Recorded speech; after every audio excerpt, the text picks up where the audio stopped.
Bonjour à tous, on va commencer une vidéo React incessamment sous peu. Je fais une petite introduction cette fois-ci, d'abord pour me présenter rapidement, parce que la dernière fois j'ai vu dans les commentaires que je n'étais peut-être pas légitime pour faire des vidéos React. Alors, à mes yeux, c'est pas parce que j'ai été chercheur dans le vieillissement pendant plusieurs années, que j'ai travaillé à l'INSEP, que j'ai été athlète de haut niveau, que je suis formateur depuis plus d'une décennie dans le domaine du vieillissement, de la physiologie, de la biologie cellulaire, du dopage, de la complémentation alimentaire dans différentes structures dans le supérieur.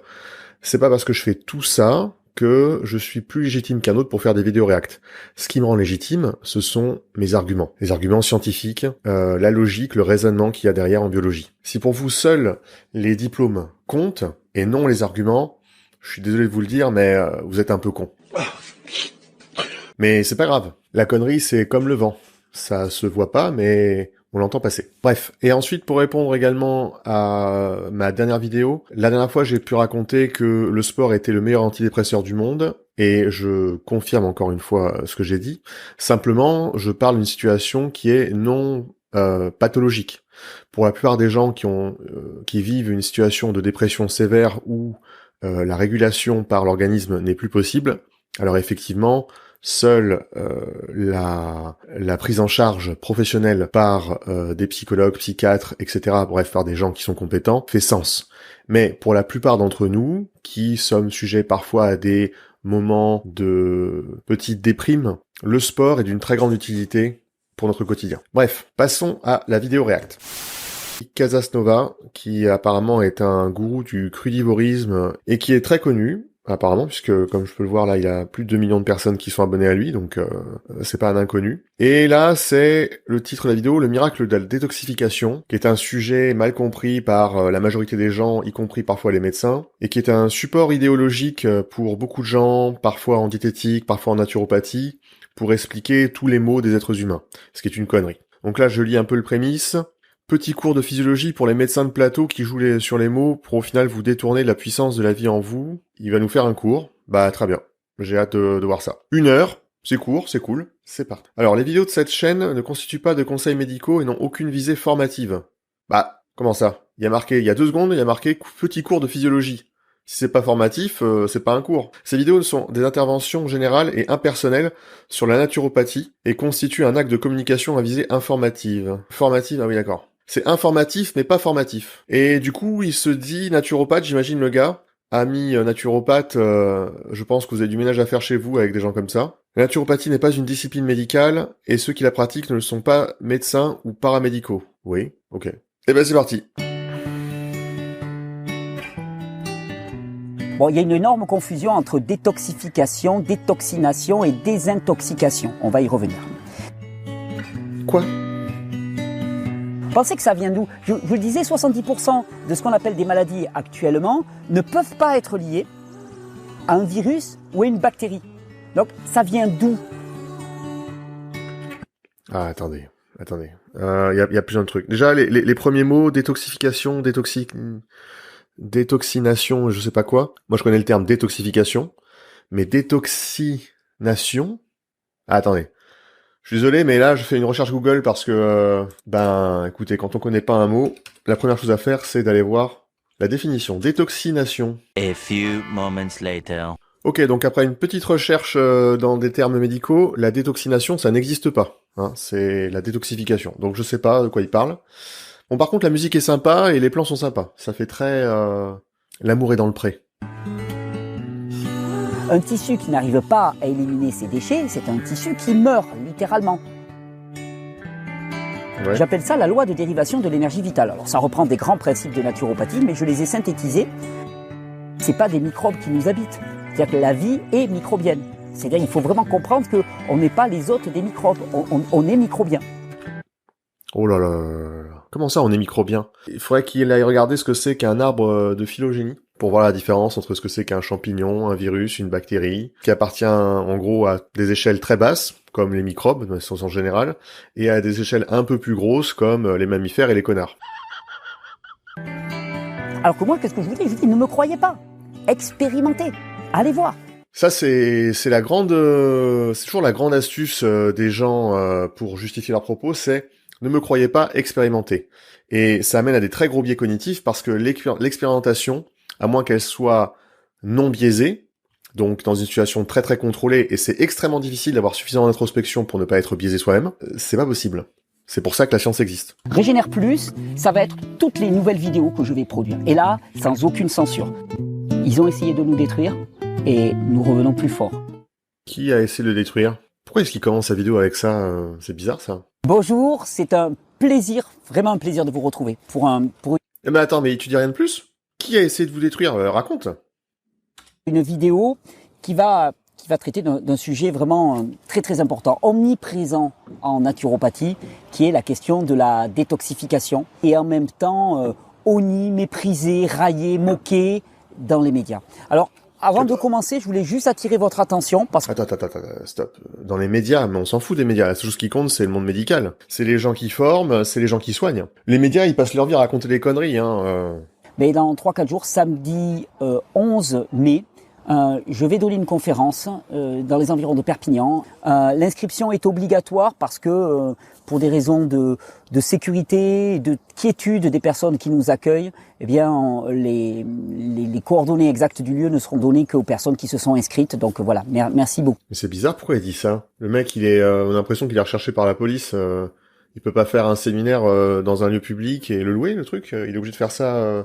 Je vous disais, le terme de détoxification, il est omniprésent en naturopathie. Et ce qui est surprenant, c'est que régulièrement, on peut lire des articles qui te disent, en gros, la détox, c'est du bidon. La détox, ça n'existe pas. Si tu es un jeune zététicien scientiste qui veut se la jouer, tu vas dire c'est du bullshit. Attendez. Les processus de détoxification du corps, ils existent. Il y a rien de spécial par rapport à ça. Il se met dans une position de victime. Enfin, je connais pas trop le contexte de ce mec-là, donc je juge pas, mais en science, la détoxification, c'est quelque chose de connu. Bon, passez votre chemin. Alors ça, c'est la version la plus simpliste, la plus basique, donc ça n'existe pas. Et la version un peu plus élaborée, en fait, c'est pas que ça n'existe pas, mais en fait, le corps, il se détoxifie tout seul et il y a aucun moyen d'influencer ça. Alors attendez, le corps, il se détoxifie essentiellement tout seul, c'est vrai, puisqu'on a le foie et les reins qui s'occupent de ça. Et on a des processus cellulaires pour ça. C'est assez complexe d'ailleurs. On a aussi le système lymphatique qui sert de voie pour épurer les déchets et les raviner vers le sang pour qu'ensuite ce soit exécré par les reins et le foie. On peut rien y faire. Si, on peut y faire complètement par l'alimentation un petit peu et surtout par l'activité physique. Donc si, on peut. Là, c'est quelqu'un qui s'appelle Mathieu Molinard. Ça, c'est du donné, ça.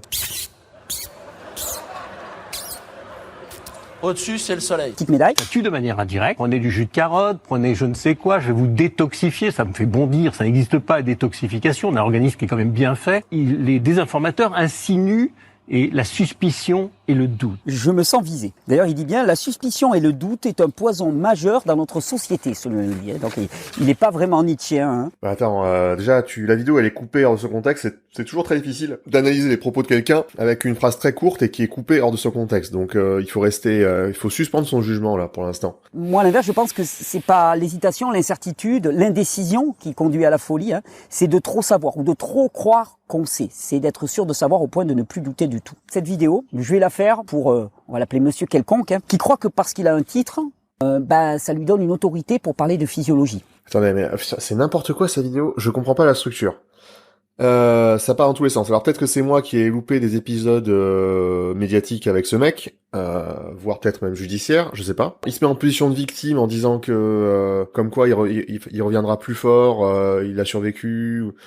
Ensuite c'est entrecoupé avec qu'est-ce que c'est que la détoxification, lui il sait. Il y a apparemment des gens, des médecins qui disent le contraire, mais on sait pas trop parce que le morceau est coupé.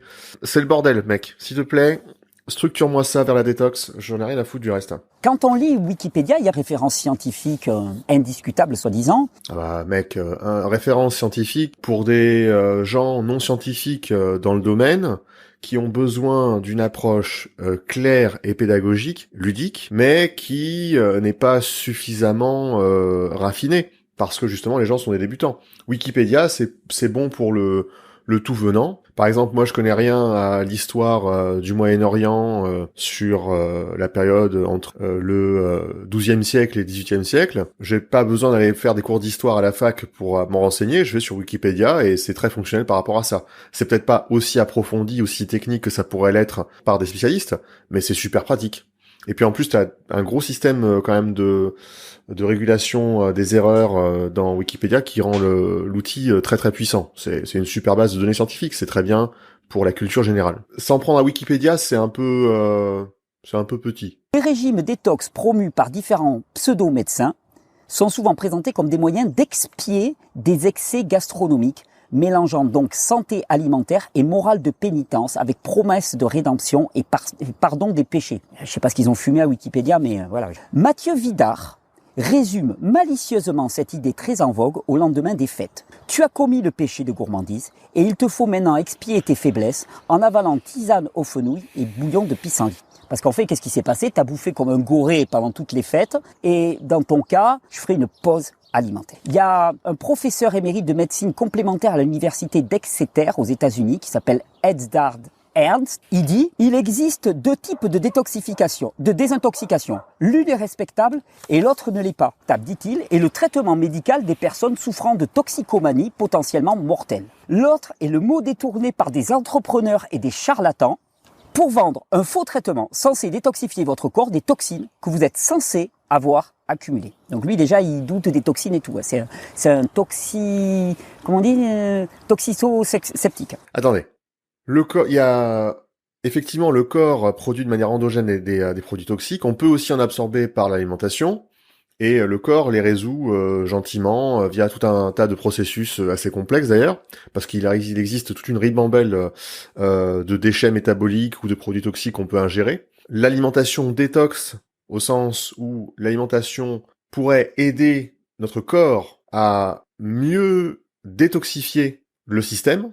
Autrement dit, il y aurait des aliments qui seraient plus efficients que d'autres pour nous y aider. C'est pas complètement con, mais c'est modéré comme effet. Donc c'est bizarre la manière dont il tord la chose. On a l'impression qu'il se met tout de suite en victime. Ça fait 10 minutes qu'il se met en victime, ça suffit quoi. Si les toxines, je continue à le citer, si les toxines s'accumulaient d'une manière telle que votre corps ne pourrait pas les excréter, dit-il, vous seriez probablement mort ou nécessiteriez une intervention médicale sérieuse. Ça c'est vrai. Littéralement, en fait, lorsque le corps n'est plus capable de gérer la détoxification endogène, eh ben, on se retrouve à l'hôpital. Là, ça c'est une réalité scientifique indubitable. Un corps sain possède des reins, un foie, une peau et même des poumons qui se détoxifient au moment où nous parlons, dit-il. Là, on est d'accord. Il n'existe aucun moyen connu, et certainement pas par le biais de traitements de désintoxication, de faire en sorte que quelque chose qui fonctionne parfaitement dans un corps sain fonctionne mieux. Ça, c'est vrai. C'est aussi parfaitement vrai. Une grande partie des ventes donc des charlatans, de Bibi, tournent autour des toxines, des substances toxiques que vous ingérez ou inhalez. Mais on ne sait pas exactement ce que sont ces toxines. En fait, vous en avez plein, par exemple les métaux lourds, les perturbateurs endocriniens. Vous avez les molécules de Maillard dans la viande grillée ou dans les légumes grillés qui sont grillés à la poêle. Vous avez tout un tas de graisses trans qu'on trouve dans les aliments ultra transformés. Il y en a plein qu'on peut absorber. D'ailleurs, c'est un peu ce que dit le grand professeur et qui n'aime pas les crudivores quelconques. Alors, il n'y a pas que des conneries dans ce qu'il dit, Ed. Bon, il y a une énorme confusion entre détoxification, détoxination et désintoxication. On va y revenir. Et il dit surtout, si les toxines s'accumulaient d'une manière telle que votre corps ne pourrait pas les excréter, dit-il, vous seriez probablement mort ou nécessiteriez une intervention médicale sérieuse.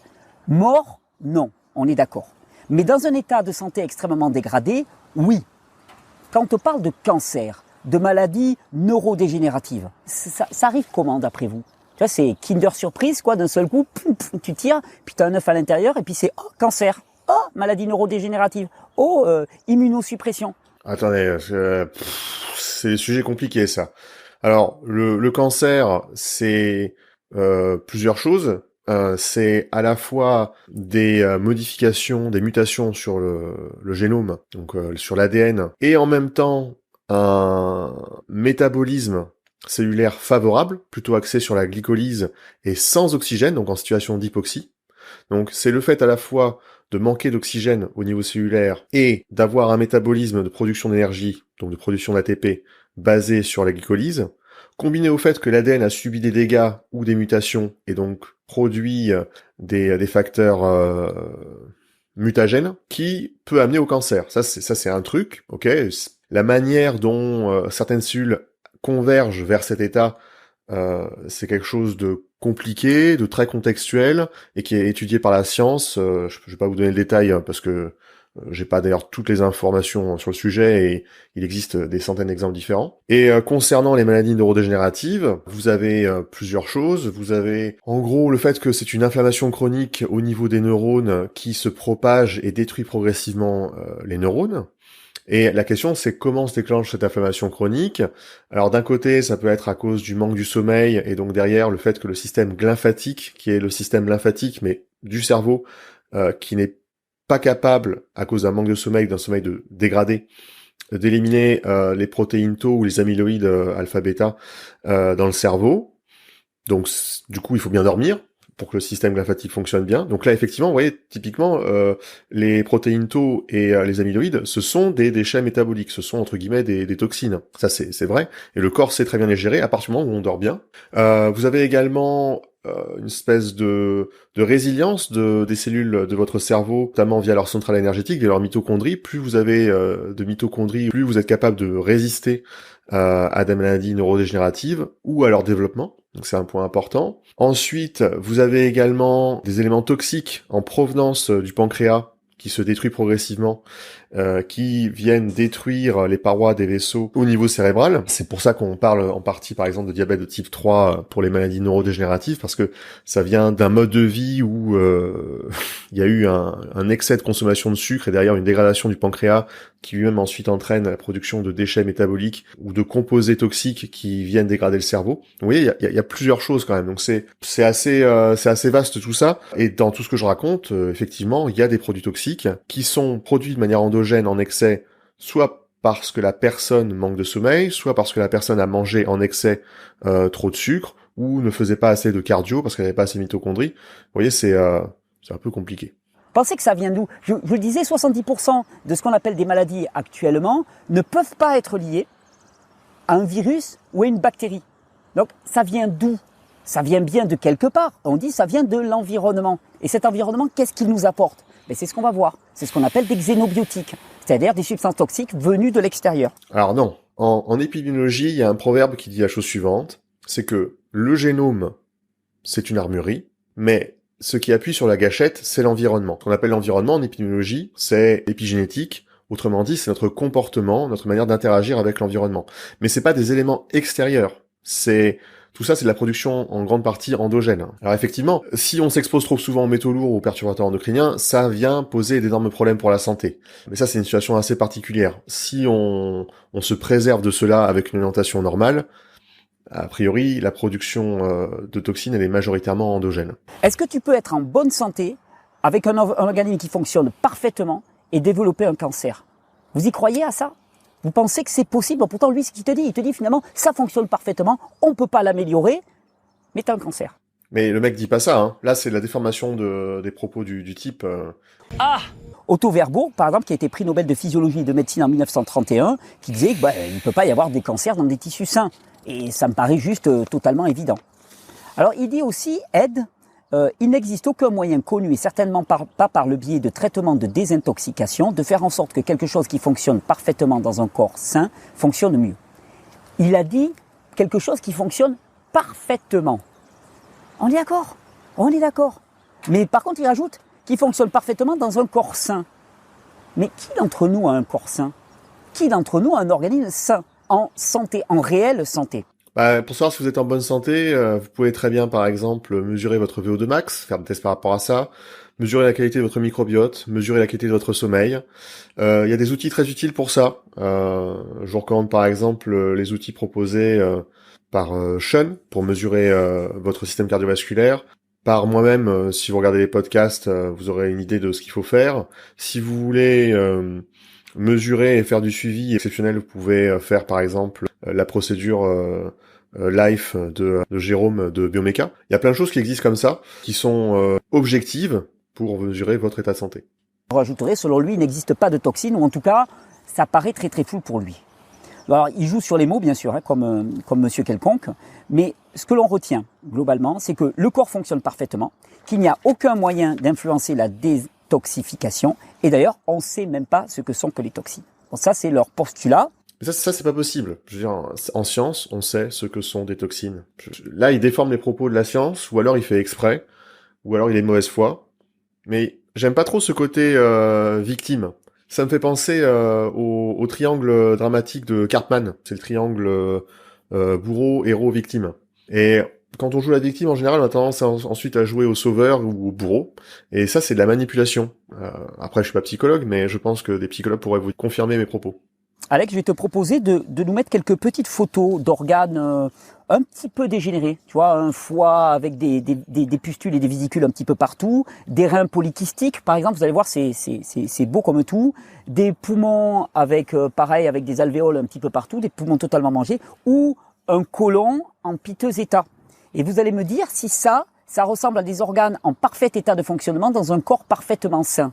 Je vois pas en quoi ça nourrit ton propos, c'est hors contexte, on sait pas à qui appartenaient ces organes, qu'est-ce qu'ils avaient comme pathologie, ça, c'est nul et non avenu. C'est juste pas forcément très ragoûtant pour les gens qui n'ont pas l'habitude. Parce que ce sont des émonctoires. Et qu'est-ce que c'est qu'un émonctoire ? Un émonctoire, c'est la porte de sortie des déchets toxiques vers l'extérieur de l'organisme.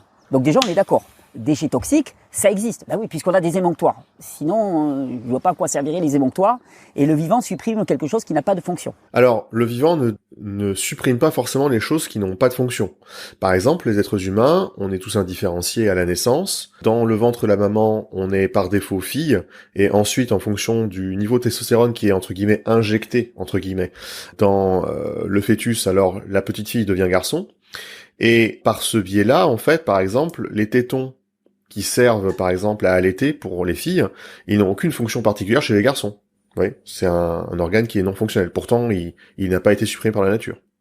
Reprenons un petit peu tout ça. Je vous ai dit détoxication, détoxification, désintoxication, il y a beaucoup de mélanges. La désintoxication, qu'est-ce que c'est ? C'est quelque chose qui s'applique aux personnes qui présentent une addiction à l'alcool ou aux drogues. On est d'accord ? C'est un tout autre domaine, d'accord ?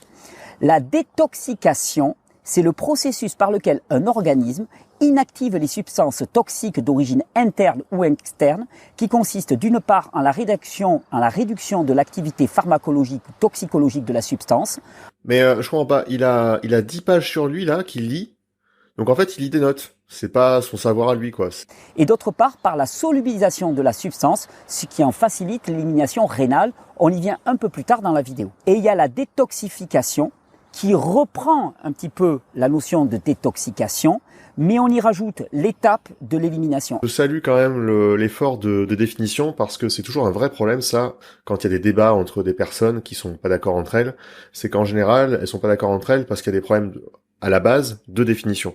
Certains professeurs, certains commentateurs doutent de l'existence de ces toxines ou de ces toxiques. Alors, il essaye vraiment de nous persuader que des gens ne croient pas en l'existence de ces toxines, mais c'est pas vrai, encore une fois. Hein. Je pense qu'il va utiliser ce biais-là ensuite pour argumenter son propos, et c'est une erreur.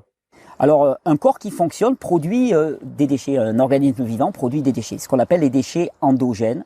Et ce qu'il faut bien comprendre, c'est que ces déchets endogènes, plus tu es en activité, plus tu vis d'une certaine manière et plus tu en produis. Ça sera intéressant parce qu'on va se rendre compte par exemple que le stress est gros pourvoyeur de déchets.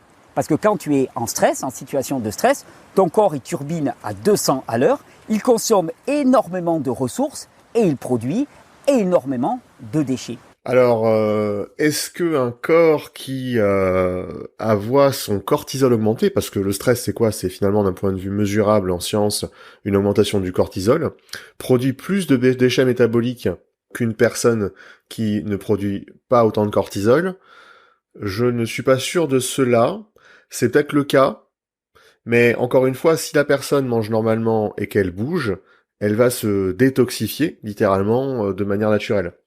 En fait, un élément clé là, je sais pas s'il il va en parler après, mais quand vous avez le cortisol qui monte haut, le problème en général c'est que derrière on dort moins bien. Or, le sommeil, notamment les phases de sommeil profond et le sommeil paradoxal, sont des phases essentielles pour la restauration du corps et la détoxification, notamment du corps, et le fait de résoudre l'inflammation. Du coup, effectivement, sous cet angle-là, quelqu'un qui est très stressé va moins bien dormir, et donc derrière, son système de détoxification va moins bien fonctionner. Mais si la personne a été très stressée, et que pour une raison X ou Y, elle a été capable de s'apaiser pour mieux dormir le soir, je suis pas certain que la personne produit plus de produits toxiques que ça. Après, il faudrait le quantifier, et je sais pas si ça a été fait, ça. Mais si on prend par exemple les radicaux libres, c'est une forme de déchet métabolique. Ils sont produits par les mitochondries, et en gros, 1 à 2% de l'oxygène consommé par une personne crée des radicaux libres, dans une situation normale. Donc, chez un adulte au repos, de taille, de gabarit moyen, on considère que la conso d'oxygène au repos, c'est à peu près, en gros, 250 millilitres par minute, si je me rappelle bien. Et ça, en fait, on peut le quantifier du coup avec de la biochimie, avec des calculs, en quantité de radicaux libres. Et on sait que ça fait un truc comme 10 puissance 20 ou 10 puissance 21 radicaux libres produits par le corps tous les jours, par un être humain. En situation de repos, hein, sans activité physique, sans stress, sans rien. Et tous ces radicaux libres-là sont parfaitement tamponnés par l'organisme au cours de la journée, encore une fois sous condition que la personne a un système de détoxification qui fonctionne correctement, donc des foies, des reins qui fonctionnent bien. Et comment est-ce qu'on sait qu'ils fonctionnent bien ? Le foie et les reins, ils fonctionnent bien si on leur apporte des acides aminés, des vitamines, des minéraux, pour qu'ils fonctionnent, que les organes soient correctement hydratés. C'est également le cas d'ailleurs pour le système lymphatique, qui est une espèce de voie annexe au système sanguin pour épurer les tissus et renvoyer les déchets vers le sang. Alors, le truc c'est que le système lymphatique, typiquement, il est pas comme le système sanguin, il n'y a pas de pompe comme le cœur. Donc le seul moyen de le faire fonctionner correctement, c'est par le mouvement. C'est comme ça que les flux lymphatiques vont pouvoir être évacués. Ce qui signifie que pour vous détoxifier, littéralement, il vous faut bouger. C'est pour ça que l'activité cardiovasculaire est extrêmement importante sous cet angle-là. Et bien sûr, il y a aussi la problématique de l'hydratation qui est essentielle, parce que si on manque d'eau, il y a tout un tas de mécanismes de détoxification qui peuvent pas se faire. Et puis il y a ce qu'on appelle les déchets exogènes, additifs alimentaires, pesticides, fongicides, colorants, microparticules. Alors, oui, d'ailleurs, si vous voulez une vidéo intéressante, je sais que je l'ai déjà parlé dans une vidéo précédente, mais allez voir le podcast que j'ai fait avec Biomeca sur les perturbateurs endocriniens, ça vaut le détour pour comprendre cette problématique-là particulièrement. On estime que les humains sont exposés à 1 à 3 millions de xénobiotiques au cours de leur vie, donc des toxines, ça existe, des toxiques, ça existe, on en produit nous-mêmes par notre vie naturelle. Plus on va être stressé, plus on va être en activité, plus on va en produire. Ça vaut aussi pour des sportifs qui s'entraînent énormément. Ils vont produire énormément d'acide lactique, ils vont produire énormément de déchets toxiques parce que leur métabolisme est très élevé. Alors, l'acide lactique n'existe pas. S'il y a une personne à qui ça fait friser les cheveux, ce genre de choses, c'est Didier Reiss, qui s'est battu toute sa vie pour expliquer aux gens dans les académies et d'après la science que l'acide lactique n'existe pas. Vous avez du lactate, vous avez une toute petite proportion d'acide lactique dans les cellules, mais c'est moins de 1% sur tout le lactate produit. Et puis on s'en bouffe aussi énormément de par notre environnement. Donc quand on te dit voilà la détoxification ça n'existe pas, heureusement que ça existe. Heureusement que le corps effectivement se détoxifie de lui-même parce que sinon on croule. Alors, on est passé de les toxines n'existent pas, maintenant la détoxification n'existe pas. Donc il tord les propos là des gens. Pour l'instant, ça n'a pas grand intérêt. On est à 17 minutes sur 1 heure. C'est un peu pauvre. On ne peut pas détoxifier encore. On peut faire en sorte que la détoxification ait lieu et on peut influencer son niveau d'activité à la détoxification. Et c'est là où on n'est fondamentalement pas d'accord. Et pour ça, il y a une loi en naturopathie que j'ai appelée, je suis vachement fier de ça quand même, hein, même si c'est, ouais, on va trouver que c'est de l'orgueil mal placé, mais que j'ai appelé la loi de Titi, parce que je l'avais jamais entendu parler, j'avais jamais entendu formuler comme ça. J'appelle ça la loi de dérivation de l'énergie vitale. Alors ça reprend des grands principes de naturopathie, mais je les ai synthétisés. La loi de dérivation de l'énergie vitale, qu'est-ce qu'elle dit ? Elle dit que finalement, à un instant donné, un individu a une quantité d'énergie disponible, et cette énergie, eh bien, elle va être utilisée par le corps suivant des dépenses prioritaires. Et les deux dépenses prioritaires pour le corps, c'est la cogitation et la digestion. Qu'est-ce qu'il raconte? Mais qu'est-ce qu'il raconte? Le mec, il invente une loi alors qu'il connaît pas la littérature scientifique sur le sujet. Il parle d'énergie, j'espère qu'il parle d'ATP et pas de chakra. Et il parle juste de deux activités dans le corps, la digestion et la cogitation. Mais il y a d'autres trucs qui existent, hein, le métabolisme, le système immunitaire, le système hormonal. Enfin, ça ne fait aucun sens ce qu'il raconte. Mais vous fumez, monsieur. Ce qui veut dire que globalement, quand tu es très agité mentalement, souvent tu as une digestion qui est très faible. Vous êtes dû déjà vous arriver, hein.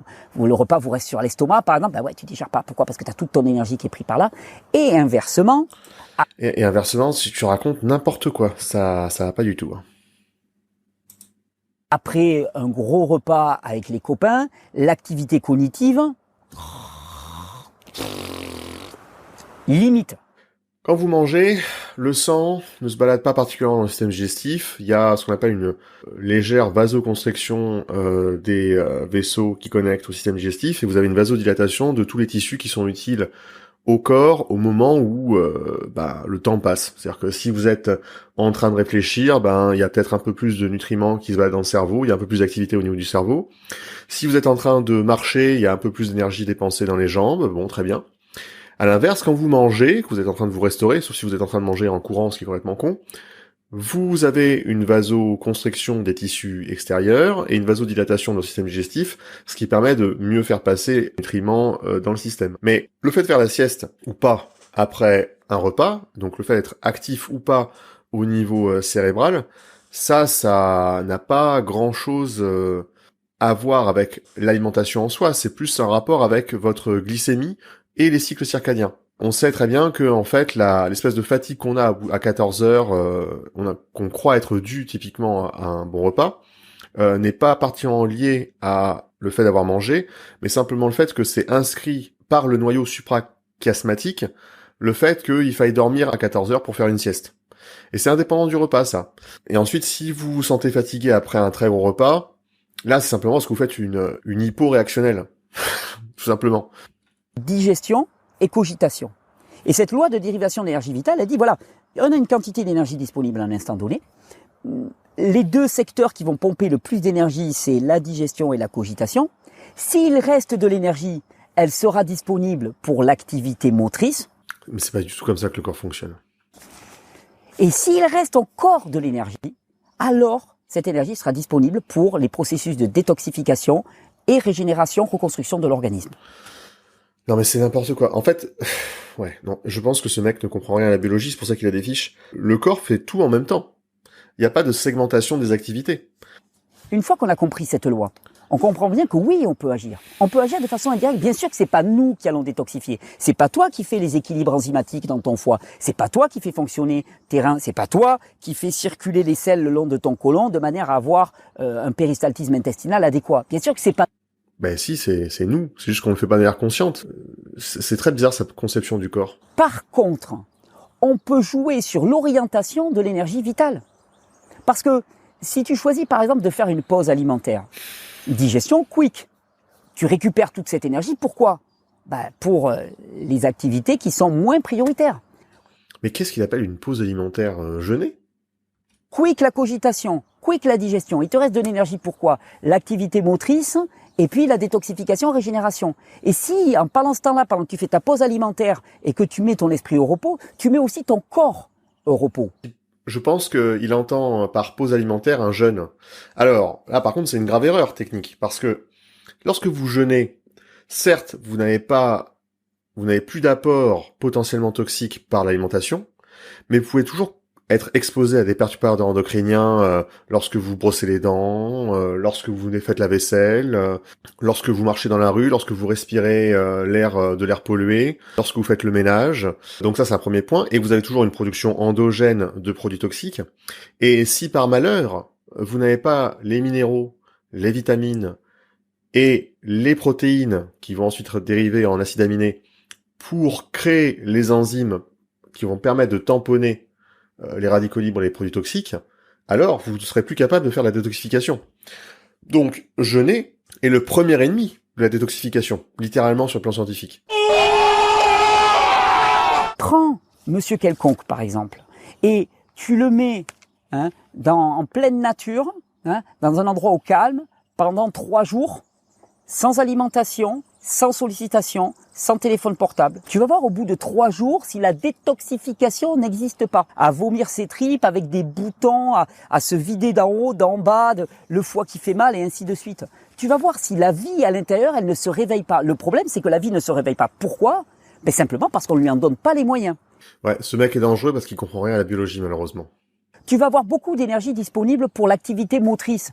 Tu vas pas faire un gros repas avant et tu vas pas avoir les pensées qui sont complètement, qui tournent en boucle, et tu vas pas avoir une énorme énergie de cogitation qui va... Allez dire ça aux cyclistes, aux athlètes d'endurance en général, qui ont besoin de consommation calorique colossale pour justement compenser des pertes caloriques énormes à cause de leur activité. Ils ont besoin de manger. Les calories, c'est pas juste pour faire joli sur les emballages. Pourquoi est-ce que jeûne et randonnée, par exemple, c'est plus facile que du jeûne au repos ? C'est bien simple. Jeûne et randonnée, toute l'énergie que tu dépenses en activité motrice... Bon, il va raconter une connerie. Mais par contre, il y a un truc intéressant, je pense, que je vais expliquer. Les gens qui font du jeûne ont une fausse perception d'un état de surpuissance, et c'est lié à un mécanisme de survie. En fait, lorsque vous faites du jeûne prolongé, de plusieurs jours, j'entends, à partir d'un moment, le taux d'acide aminé circulant dans le corps, qui est aux alentours de 100 grammes pour quelqu'un qui fait 75 kilos, n'est plus disponible, et donc le corps est obligé de se manger lui-même pour récupérer les acides aminés, pour faire fonctionner le métabolisme des tissus. Bon, c'est un peu problématique ça. Comme c'est très problématique, ce qui se passe, c'est que le corps libère des endorphines, des cannabinoïdes, et même de la morphine. Tout ça, ce sont des choses qui sont produites de manière endogène par le corps, mais en toute petite quantité, pour vous couper la sensation de la fatigue et vous donner cet élan, une espèce de fenêtre qui va durer quelques jours, pour pouvoir trouver la nourriture. C'est un mécanisme de survie qui est très très ancré en nous. Et pendant cette fenêtre-là, du coup, on peut se sentir surpuissant, presque plus puissant même que lorsque on mangeait normalement. Mais ça, c'est une illusion produite par le corps pour nous aider à survivre. C'est pour nous aider à faire une accélération fulgurante pour sectionner la gueule d'un lapin pour ensuite le dévorer. Le fait de se sentir momentanément plus léger lors d'une randonnée, par exemple lors du jeûne, peut-être que ça va être le cas momentanément, parce que c'est justement le corps, et en particulier le cerveau, qui vous donne ces signaux-là pour que vous ayez cet élan d'énergie supplémentaire, vous ne perceviez pas la fatigue afin de trouver la nourriture. Mais par contre, si vous ne trouvez pas de nourriture, la chute derrière sera encore plus violente, vous serez encore plus fatigué. D'ailleurs, les gens qui font des jeûnes prolongés, ce qu'ils ont tendance à faire avec le temps et la répétition des jeûnes, c'est à bouger de moins en moins lorsqu'ils font des jeûnes. Parce qu'ils ont remarqué qu'en bougeant de moins en moins, ils vivaient mieux le jeûne, comme par hasard. Donc là, il y a une erreur fondamentale dans la compréhension des mécanismes du jeûne. Le jeûne, qu'il soit volontaire ou subi, plus subi pour nos ancêtres, il provoque un état de surpuissance, une fausse perception de surpuissance, qui est là pour nous aider à trouver la nourriture. Et c'est quelque chose d'assez critique parce que c'est la raison pour laquelle les personnes qui font l'anorexie, typiquement, ont en partie du mal à se sortir de l'anorexie parce que lorsqu'elles sont dans une phase d'anorexie, elles ont justement ce sentiment de surpuissance qui est lié à ce mécanisme de survie. Donc là, ce qu'il raconte, c'est dangereux. Et quand on va parler de détoxification, bien sûr, on va parler du foie, on va parler des émonctoires, mais on va d'abord et avant tout parler d'enzymes et de microbes, parce que ce sont eux les grands acteurs de la détoxification. Et on va avoir aussi beaucoup de microbes qui vont être impliqués dans ces réactions de détoxification de l'organisme. Leur rôle est essentiel et dès le microbiote. Et ces produits-là sont là d'abord et avant tout pour nettoyer, détoxifier, transformer les déchets. Non. Non, je suis désolé, non.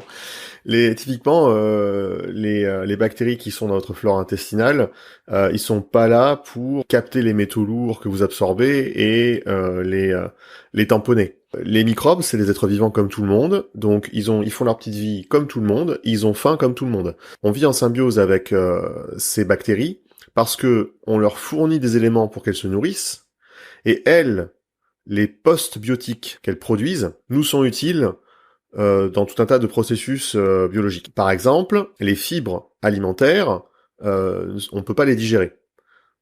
Certaines bactéries de notre flore les digèrent et produisent de l'acétate, du butyrate, des trucs comme ça, qui ensuite sont captés par les entérocytes, qui sont les cellules de notre intestin, qui vont ensuite utiliser ces composés pour, par les voies des mitochondries, envoyer un signal pro-résolutif à notre système immunitaire afin que celui-ci se dise « Ok, il n'y a pas d'alerte ». Les bactéries de notre flore ne sont pas là juste pour servir de filtre. Bien au contraire, leur premier rôle, c'est de fournir tout un tas de molécules utiles à notre système. Le foie, il assure une détoxification en 2 phases. On parle de phase 1 et la phase 2. La phase 1, on l'appelle la phase d'addition, et la phase 2, la phase de conjugaison. Ce qu'il faut savoir, c'est que la plupart des toxines dans le corps sont liposolubles. On peut prendre du poids en rapport avec la toxicité de notre organisme. Non. Dans une certaine mesure, on peut prendre du poids parce que le cortisol monte et que du coup on fait la rétention d'eau. Ça oui, c'est possible. On ne prend pas du poids parce qu'on s'intoxique. Si vous prenez du poids, c'est parce que vous mangez trop de cookies. Faut être réaliste, il faut bien que quelqu'un vous le dise un jour ou l'autre. Produire de la graisse en rapport avec le niveau de toxicité de notre organisme. Il suffirait de baisser ce niveau de toxicité pour que le corps se débarrasse de sa graisse naturellement. Alors, effectivement, la graisse peut capter et piéger des microplastiques, des métaux lourds, des perturbateurs endocriniens ou des produits toxiques. Ça, c'est vrai. Mais c'est pas parce qu'elle les piège que ça va accentuer ensuite la production de gras. Par contre, ça peut accentuer l'inflammation chronique du corps, et cette inflammation chronique du corps va, au niveau de votre sommeil, réduire la quantité de votre sommeil profond et de votre sommeil paradoxal. Et on sait que en réduisant ces 2 aspects de votre sommeil, qui vous aident à vous restaurer, vous perdez votre satiété et vous augmentez votre faim. Ce qui a pour conséquence, d'un point de vue conscient, à manger plus et à être moins satisfait de ce que vous mangez. Et ça a pour conséquence sur le plan calorique, à absorber plus de calories que ce que vous n'avez besoin, et donc derrière à prendre du poids. On stocke pas sous forme de sucre, on stocke sous forme de graisse. Bah si, on stocke aussi sous forme de sucre, ce qu'on appelle le glycogène. On stocke du glycogène en nous, d'ailleurs au niveau du foie, prioritairement, aussi au niveau du muscle. C'est pas compliqué. Les protéines, elles sont transformées en ammoniac, avant d'être transformées en urée dans la seconde partie. L'ammoniac. Oui, d'accord, mais les protéines, c'est pas un produit toxique. Là, par contre, il est tellement à l'ouest que même le GPS dit recalculer l'itinéraire. Pour cette phase 1, il y a une nécessité d'énormément d'enzymes, et en particulier le soufre. Le soufre essentiel. Le soufre qu'on va trouver dans toute la famille du chou, de l'ail, de tous les crucifères. En fait, le corps a besoin de ce qu'on appelle les acides aminés soufrés. Effectivement on en trouve dans les oignons, les crucifères en général, mais également dans la viande. La viande contient ce qu'on appelle de la taurine. La taurine est un acide aminé soufré qui est extrêmement puissant. Vous le sauriez si vous suiviez ma formation sur les compléments alimentaires avec Sylvain Druguet. Et puis il y a un produit aussi qu'on va trouver dans les agrumes, qui s'appelle le limonène. Le limonène est un principe actif qu'on trouve dans les agrumes. Après je vais vous faire un jus, vous verrez qu'on va mettre du citron dans ce jus. Un citron, ça contient 1 à 2% de limonène. C'est-à-dire que si vous avez un citron normal, ça va représenter un truc comme 100 mg à 200 mg de limonène. Mais le limonène lui-même, c'est pas un détoxifiant en soi. Il aide à favoriser certaines voies métaboliques qui vont produire, par exemple, du glutathion, la glutathion S-transférase, qui est un truc qui neutralise typiquement les radicaux libres. Donc on peut dire qu'en un sens, le limonène aide à tamponner les radicaux libres, qui sont effectivement des déchets métaboliques. Mais c'est vraiment que pouic. Qu'est-ce que j'entends par que pouic ? Si on prend par exemple une molécule de vitamine C, elle permet de tamponner à peu près 1000 molécules de radicaux libres.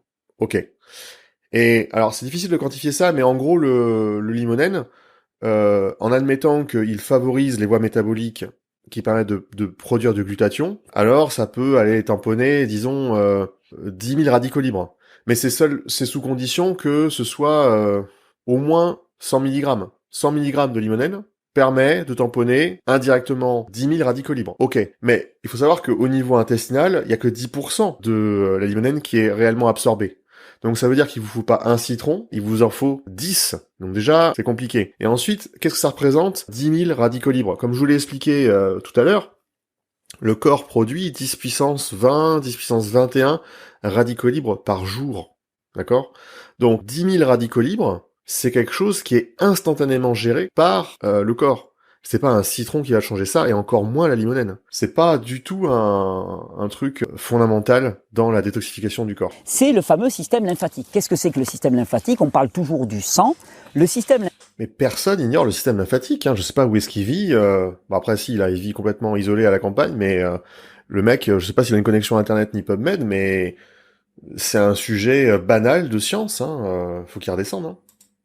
lymphatique, c'est le pendant du sang, mais pour la collecte des déchets. C'est intéressant, on parle de détoxification, on parle de déchets, on devrait s'y intéresser. Le sang, c'est le système nourricier des cellules. Et on s'intéresse à ce qui nourrit les cellules. Ça, on est fortiche pour savoir quels nutriments arrivent et tout. On ne s'intéresse pas à ce qui est la phase de nettoyage. Mais vous savez, c'est comme dans notre société, globalement. Hein. Il raconte n'importe quoi. C'est ridicule.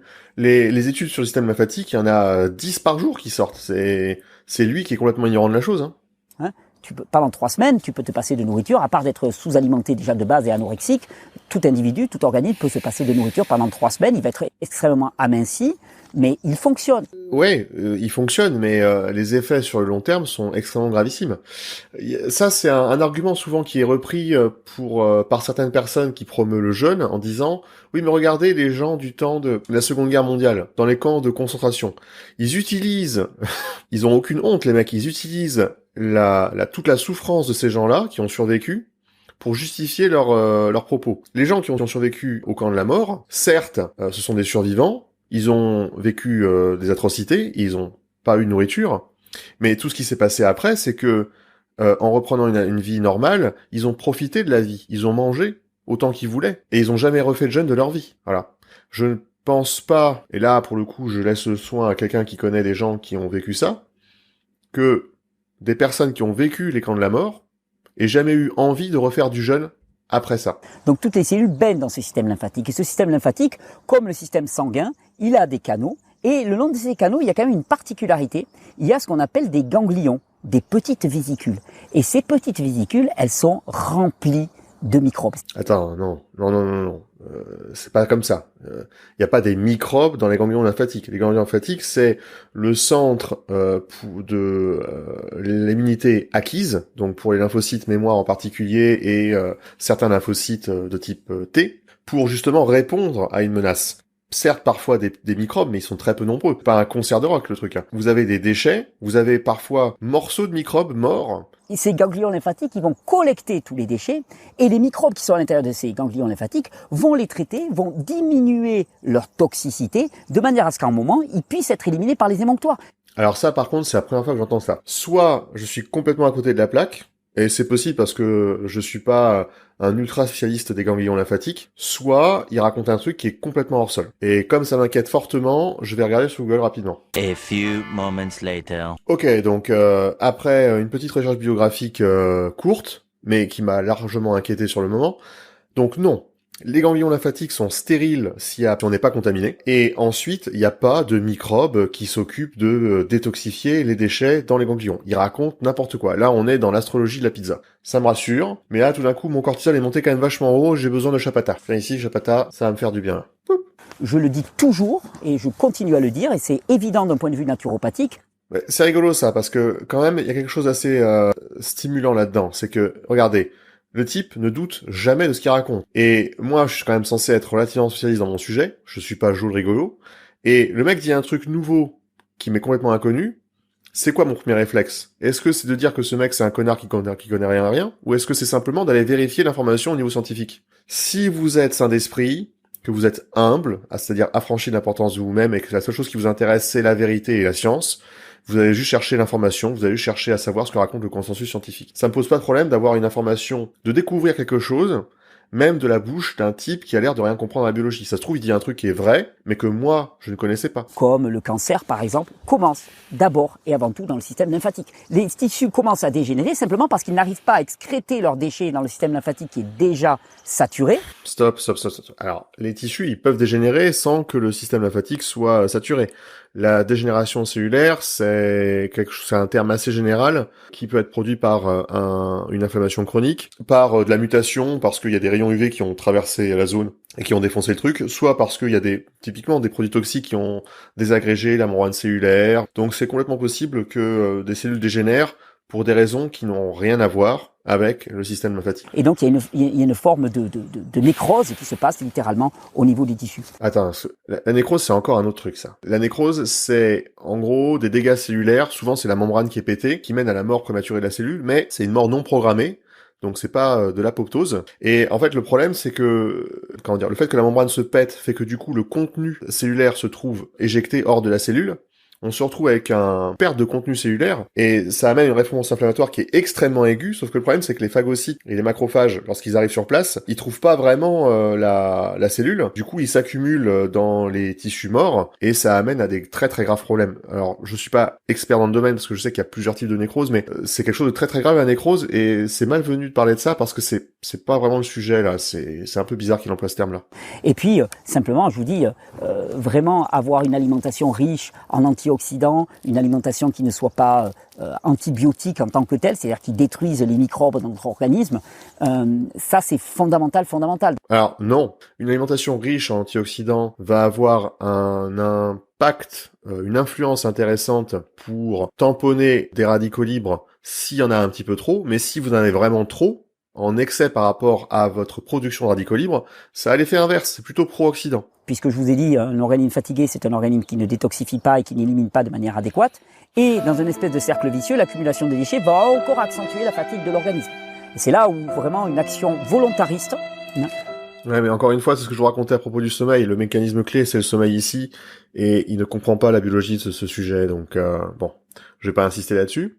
C'est pour ça, c'est ça qui est fabuleux. C'est-à-dire que ces gens qui parlent avec beaucoup d'autorité et qui énoncent avec beaucoup d'autorité, sans cligner des yeux, des choses totalement fausses, en fait, c'est très facile de les mettre en échec. Pourquoi est-ce que médiatiquement parlant, je suis autant diffamé, dégradé, parce que le système ne veut surtout pas que vous expérimentiez. C'est intéressant ça, parce qu'en fait, ça confirme mon intuition au début. Il est hué par le corps médical, à raison, parce que clairement, de ce que je vois là, il comprend pas la biologie du sujet. Il se pose en victime afin de mieux apporter une vérité nouvelle, avec des définitions qui lui sont propres. Ça permet d'avoir son propre langage, et c'est très puissant pour se posturer en tant que nouveau sachant, et comme nouveau gourou. Et derrière, ensuite, il donne cette illusion que le monde vous en veut. C'est vraiment des techniques de manipulation classiques qui sont sectaires. C'est grave, hein, parce que je pense que mine de rien, comme ça, les gens s'isolent, ne font plus confiance au monde médical, et s'ils suivent la méthode du crudivorisme, ben du coup derrière, ils ont des graves risques, typiquement d'intoxication alimentaire, de carence. Ce qu'ils vont faire, c'est qu'ils vont juste payer plus cher ces séminaires et ces consultations, et ils vont littéralement mourir en croyant en lui. Et ça c'est dangereux, ça. C'est extrêmement dangereux. Mais une phase de détoxification, on va arriver avec l'été, c'est le moment. Une cure de pastèque. Vous faites une semaine de pastèque, vous allez voir si la détoxification n'existe pas. Une cure de pastèque ? Mais c'est quoi l'objectif ? C'est après la cure de pastèque, il faut enchaîner avec une cure d'antidiarrhéique ? En fait, la cure de pastèque, je pense, c'est la seule façon, c'est le seul régime, on va dire, où tu perds du poids, mais en toute dignité, aux toilettes. Contrairement aux autres systèmes qui te disent, croyez-moi, ce mec est un charlatan, c'est un bonimenteur, c'est un crudivore quelconque. Mais je ne croyais pas. Expérimentez et voyez. Alors moi, je vous dis pas de me croire, et je vous dis pas non plus de le croire, je vous dis juste de comparer sa perception scientifique de la biologie du corps humain à des arguments scientifiques que je vous procure sur le sujet. Si vous considérez que ces propos sont plus cohérents, plus construits, plus logiques, tant mieux pour vous. Donc je vous disais, fatigue chronique, troubles psy et comportementaux dans notre série sur les maladies dites mentales, dont je montre que ce sont avant tout des maladies digestives, c'est-à-dire qu'on cherche la problématique au niveau du cerveau et on se trompe complètement, parce que c'est le fonctionnement du cerveau peut-être qui est altéré, mais ce fonctionnement il est conditionné par l'axe intestin-cerveau et donc l'état de nos intestins et la cause des causes. Quoi ? Ah mais, donc quand j'ai une migraine, c'est juste une dispute entre mes chakras ? Qu'est-ce que c'est que ça ? Ah bah c'est tout simplement une hallucination collective. Alors, ok, les voix dans ma tête, ça vient de mon intestin, du coup, en fait, je comprends mieux pourquoi ça parle de bouffe. Non mais, ça n'a aucun sens. Là, les psychiatres et les psychologues, ils se retournent dans leur tombe. Le cerveau n'est pas à l'origine des troubles psychiatriques. Non mais, t'as fumé. Le cerveau, là, n'est qu'un outil. En fait, on lui a donné un rôle prépondérant en psychiatrie moderne, et c'est une erreur, je pense, fondamentale, parce qu'en fait, ce n'est qu'un outil. Ce n'est qu'un outil, et son... J'aime bien parce qu'il dit, je pense que c'est une erreur fondamentale, mais a un propos extraordinaire, il faut des arguments extraordinaires. Là, si tu remets en question l'ensemble du savoir scientifique, du corpus scientifique sur des dizaines d'années sur la science du cerveau, t'as intérêt d'être ultra solide sur les appuis, hein. Avoir des burnes en acier dans tes arguments. La cause des causes se situe beaucoup plus au niveau empirique. Je pense que ce mec, il a un excès de confiance en lui qui empêche de se remettre en question. Détruire ces microbes, alors qu'en fait les solutions, les microbes, ils nous résolvent la situation, ils réduisent cette toxicité, parce que notre système éliminatif ne fonctionne pas assez, ou on ne lui donne pas l'occasion de fonctionner. Donc non, la détoxification ne se fait pas toute seule, on a notre part à jouer. Et d'ailleurs, c'est le discours extrêmement iatrogène pour moi, hein, de la science médicale moderne, c'est de te dire en fait tu n'as rien à faire. Tu n'as rien à faire pour ta santé. Bah, c'est pour ça qu'il y a un truc qui existe, ça s'appelle la médecine préventive ou la médecine holistique. Il y a plein de gens qui font ça, des gens qui sont très intelligents comme le docteur Mouton. Les coachs sportifs sont peut-être en quelque sorte des médecins préventifs, puisque le sport quand même aide à prévenir tout un tas de maladies de civilisation et à vivre en meilleure santé plus longtemps. Donc c'est peut-être le premier levier qu'on a pour être en excellente santé. Donc bon, je suis pas tout à fait d'accord avec ce qu'il dit. Mais qu'est-ce que c'est qu'un programme de détoxification? C'est d'abord un programme d'orientation de l'énergie vitale. Et c'est vous qui pouvez l'orienter. Le corps se détoxifie tout seul, c'est certain, mais on peut le soutenir. Ou au contraire, lui compliquer la tâche. Si tu bouffes tout le temps et de la merde qui te demande... Non, tais-toi 2 secondes. En fait, c'est rigolo parce que il a construit son narratif autour de redéfinition de termes, et du coup maintenant qu'il a cette base de mots-clés nouveaux, qui n'est accessible qu'à lui, parce qu'il y a que lui qui maîtrise ces définitions-là, qui sont finalement un peu creuses, et ben du coup il peut raconter n'importe quoi. Donc c'est pas très très intéressant, cette partie-là. One eternity later. Les enzymes nécessaires, et ça c'est important aussi, j'ai pas insisté, mais les enzymes que le foie va utiliser pour la détoxification, pour la phase 1 comme pour la phase 2, sont des enzymes effectivement que le corps produit, mais qui peuvent se retrouver aussi dans notre alimentation, à condition que notre alimentation ne soit pas dénaturée, transformée. Alors ça c'est une très grosse connerie aussi. En gros, la question là qu'il faut que vous posiez, c'est est-ce qu'il existe des enzymes de détoxification dans l'alimentation que le corps réutilise, autrement dit, qui passent finalement le système digestif, la barrière du système digestif. Et la réponse est non, en fait, puisque le corps les dégrade, ça. Alors, vous pouvez trouver des choses utiles, comme des minéraux, des vitamines, des protéines, qui vont aider à la construction d'enzymes de détoxification dans le corps, ça oui. Mais par contre, peu importe le mode de cuisson, et si c'est ça à l'origine du crudivorisme, c'est triste, vous n'allez pas employer les enzymes de détoxification qui se trouvent déjà dans les aliments pour les mettre en vous et les réutiliser. De toute façon, ça pourrait pas marcher en plus, parce que les voies métaboliques sont pas les mêmes. Du coup, c'est complètement con. Je répète, les enzymes alimentaires ne sont pas réutilisées telles quelles dans le corps. C'est impossible. Pour moi, c'est très important qu'on diffuse le message de santé. Et donc...